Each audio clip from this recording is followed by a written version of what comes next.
Welcome back to Andersen Acres. Today we are going to talk about drip irrigation systems because I said I would, and they are a viable option for people who have a lot of garden to water but aren't quite full-fledged farmers with crops. They're a viable option and they do work. You just have to make sure you set them up correctly and that they are right for you. Now, drip irrigation systems deliver water at low pressure to plants through a network of plastic pipes, hoses, tubing, and a variety of different types of emitters, depending on your setup. In addition to ground level emitters that drip water in controlled amounts, systems can include porous soaking tubes and sprayers or sprinklers.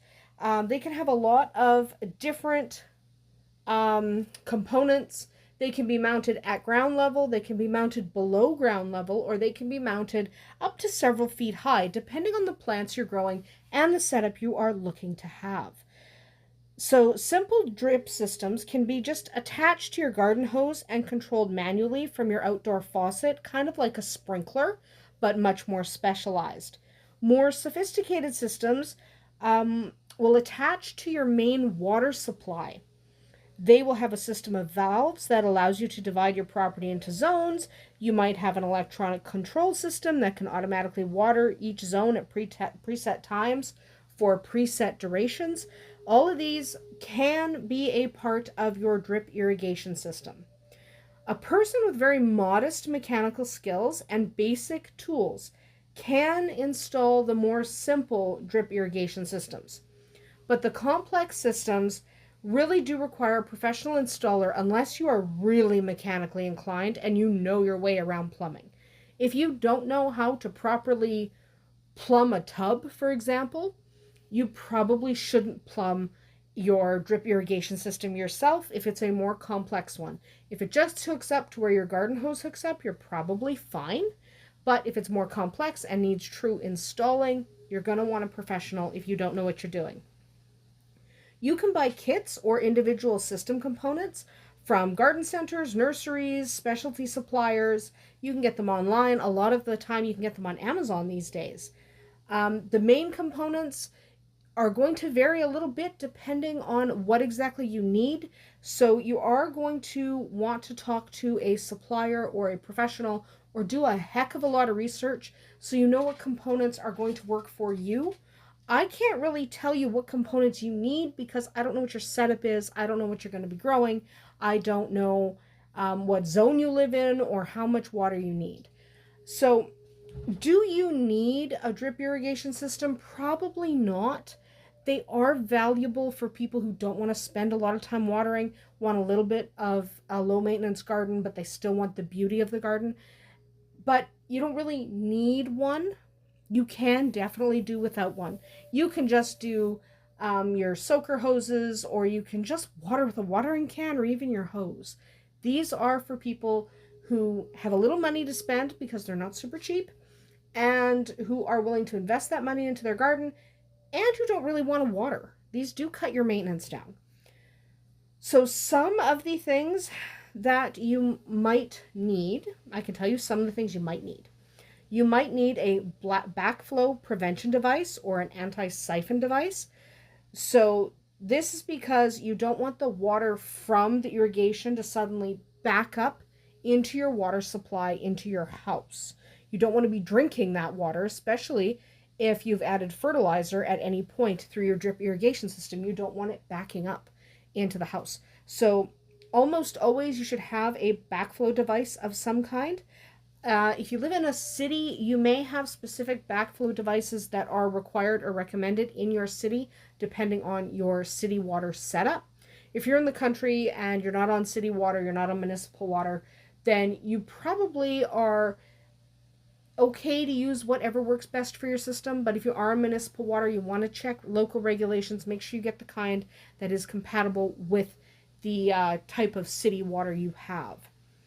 You might want to install filters to prevent minerals and flakes from coming off metal pipes and clogging emitters. So this is almost always something you would be recommended to do because you don't want those flakes coming off and getting into your emitters and clogging everything up. You'll need to clean or change the filter regularly. And between the filters and the emitters, all hosing and tubing should be plastic because the metal can flake off and clog the system and require you to replace parts a lot more often than you normally would. So you definitely want to make sure that you're using plastic tubing between wherever your filter is installed and the emitters. To reduce the water pressure supplied by the household pipes to the low pressure required by your emitters, you're probably going to need a pressure regulator. So look into pressure regulators, figure out what kind of pressure you're going to need to regulate, and get the appropriate regulator for that. You may wish to install a timer or electronic controller for convenience. These are not necessary, but the timers and controllers, don't forget, they don't leave the water on and flood the yard. If you have a controller, it will irrigate throughout the day and while you're away. The only downside to these is if it's raining, they don't necessarily turn off. So you might be watering in a rainstorm and you might have to actually go manually turn them off. And if you usually forget to turn your system on, so you're relying on an electronic controller to turn your system on, you're probably also going to forget to go turn it off when it's raining. So with the controllers, you're probably going to be watering in the rain for no good reason other than that you forgot to turn it off. That happens to all of us. To automate your garden further, you might actually install fertilizer injections to deliver nutrients to your plants along with the timed watering.